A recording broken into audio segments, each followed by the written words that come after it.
नमस्कार. आवाज माझा वृत्तवाहिनीत आपल्या सगळ्यांचं स्वागत. वळूयाच्या काही ठळक घडामोडींकडे. मध्य रेल्वे पुन्हा विस्कळीत. ठाण्यात डेंग्यूच्या बंदोबस्तासाठी प्रशासनाची तत्परता.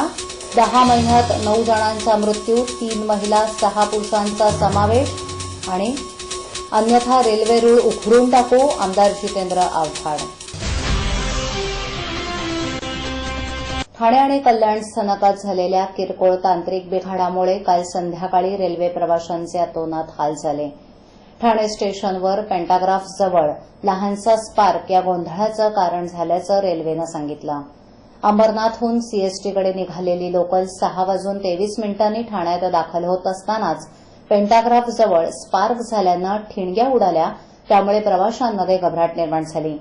डब्यातील आणि प्लॅटफॉर्मवरील प्रवाशांनी एकच गोंधळ केल्यानं जवळपास 7:01 ही लोकल ठाण्यातच राहिली. त्यानंतर ती रद्द करण्यात आली आणि कुर्ला येथील कारशेडमध्ये पाठवण्यात आली. तोपर्यंत सीएसटीवरून येणाऱ्या सर्व लोकल प्लॅटफॉर्म क्रमांक 7 वरून पाठवण्यात आल्या.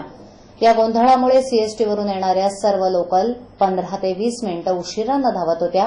ऐन गर्दीच्या वेळी ही घटना घडल्यानं प्रवाशांचे अतोनात हाल झाले. तर संध्याकाळी 6:05 एक रेल्वे मोटर डब्बा कल्याण स्थानकात तांत्रिक कारणास्तव थांबून राहिल्यामुळे या काळातील जलद गाड्या ठाण्याच्या प्लॅटफॉर्म क्रमांक 5 वरून पाठवण्यात येत होत्या. या सर्व गोंधळात नेमका कुठे तांत्रिक अडचण निर्माण होत होती याचा खुलासा मध्य रेल्वेकडून होत नसल्यानं काही काळ संभ्रमाचं वातावरण होतं. कल्याण आणि सीएसटी या दोन्ही मार्गांवर झालेल्या या तांत्रिक दोषामुळे प्रवाशांना गैरसोयीला सामोरं जावं लागलं. ठाणे महानगरपालिका हद्दीत घर घेताय का? मग ते अनधिकृत तर नाही ना, याची खातर जमा करा.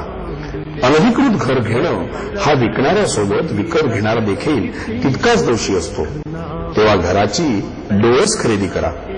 आपली कुठे फसवणूक तर होत नाही ना, यासाठी ठाणे महानगरपालिका मुख्यालयातील 4थ्या मजल्यावरील बांधकाम विभागात घराचा सर्वे नंबर, टिक्का नंबर याची खातर जमा करा. घराचं स्वप्न अवश्य करूया साकार, पण अनधिकृत घराचा नका करू कधीही विचार. अधिकृत घर म्हणजे उद्याची देखील निश्चिंती. अनधिकृत घराचे दार म्हणजे डोक्यावर कधीही तोडण्याची टांगती तलवार. जगणं तुमचं होऊ दे सुरेल गाणं, स्वच्छ सुंदर आणि अधिकृत घरांचं हजरं ठाणं. ठाणे महापालिकेतर्फे जनहितार्थ प्रसारित.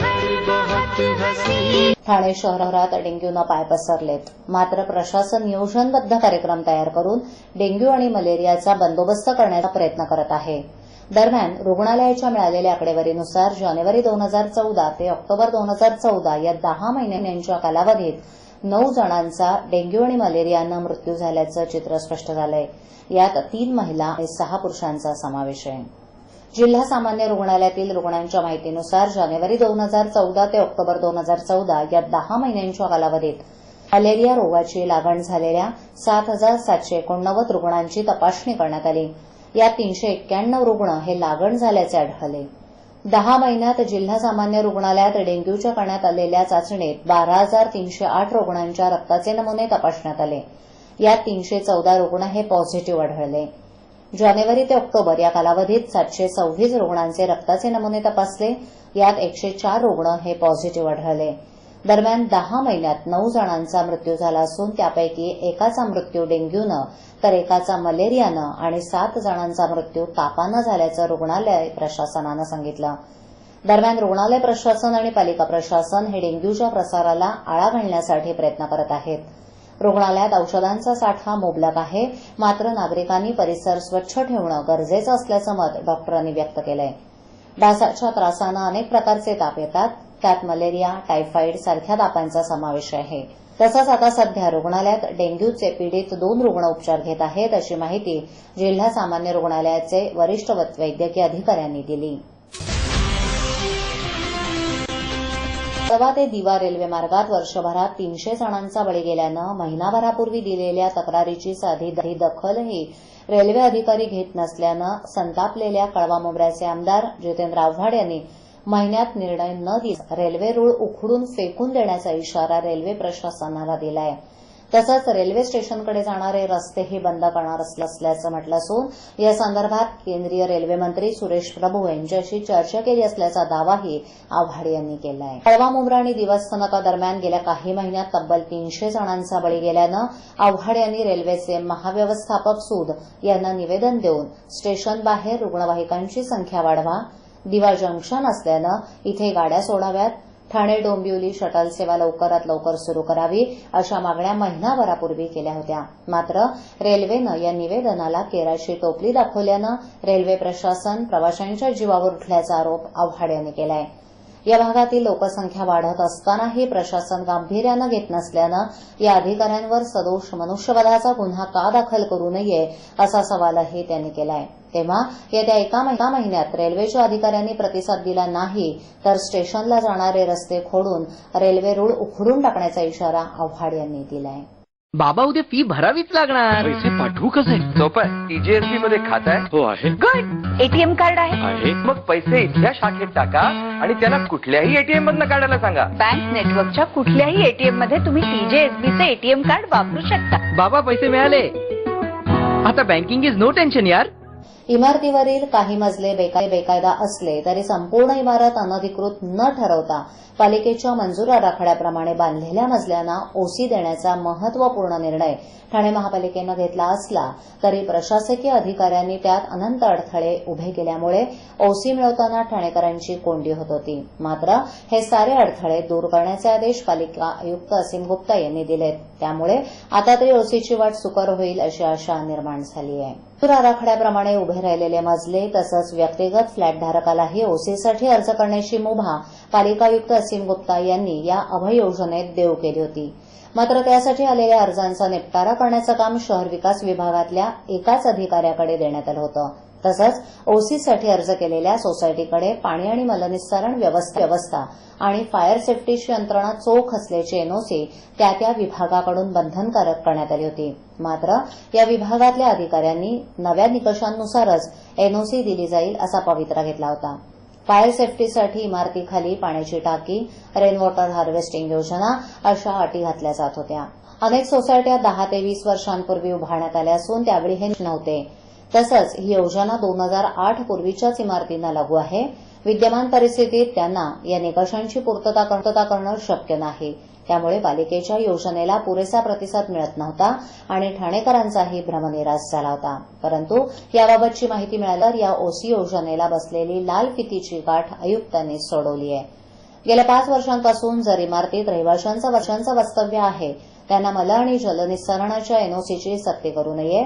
तसंच फायर ऑफिसरनी फायर सेफ्टीच्या सक्ती करू नये असंही आयुक्तांनी स्पष्ट केलं आहे. पाणी आणि मलनिस्सारण योजनेतल्या अनियमितता नियमाकुल करणं शक्य असल्यास त्या दंड आकारून नियमित कराव्यात असंही आयुक्तांनी सांगितलंय. ओसीसाठी अर्ज केल्यानंतर 90 दिवसात ओसी देण्याचं बंधन प्रशासनावर घालून देण्यात आलंय. ओसी देता येत नसेल तर त्याचं सबळ कारण तरी द्यावं लागेल, अन्यथा रहिवाशांना आपोआपच ओसी मिळणार असल्याचं असीम गुप्ता यांनी सांगितलं. ठाणे, कळवा, मुंब्रा आणि कल्याण येथील विद्यार्थ्यांना नशेच्या जाळ्यात ओढण्याचा प्रयत्न ड्रग माफियांनी चालवला असून नशा आणणारी पावडर शहरातील शाळा आणि कॉलेजांच्या बाहेर सर्रास विकली जात असल्याचा धक्कादायक आरोप आमदार जितेंद्र आव्हाड यांनी केला आहे. कोकेनला पर्याय आणि तुलनेनं स्वस्त असलेला आणि बुक या सांकेतिक नावानं ओळखला जाणारा हा पदार्थ रेव पार्ट्यांमध्ये वापरला जातो. मात्र या पदार्थाचा समावेश अंमली पदार्थांमध्ये नाही, त्यामुळे त्याची विक्री करणाऱ्यांवर कारवाई मात्र होऊ शकलेली नाही. आतापर्यंत अनेक रेव पार्ट्यांमध्ये वापरला जाणारा एमडी या पदार्थाला सांकेतिक भाषेत बुक म्हणतात. सध्या ठाणे, कळवा, मुंब्रा आणि कल्याण येथील शाळा आणि कॉलेजांच्या परिसरात ड्रग माफियांकडून याची खुलेआम विक्री होत असल्याचा माजी मंत्री जितेंद्र आव्हाड यांचा दावा आहे. कल्याण रेल्वे स्टेशन मार्गे पहाटेच्या सुमारास त्याचा साठा या शहरांमध्ये येतो. सुरुवातीला शाळा आणि कॉलेजच्या विद्यार्थ्यांना ही पावडर मोफत दिली जाते. एकदा तिची चटक लागली की ही पावडर हवीहवीशी वाटू लागते. त्यावेळी मात्र या विद्यार्थ्यांकडून त्यासाठी पैसे घेतले जातात.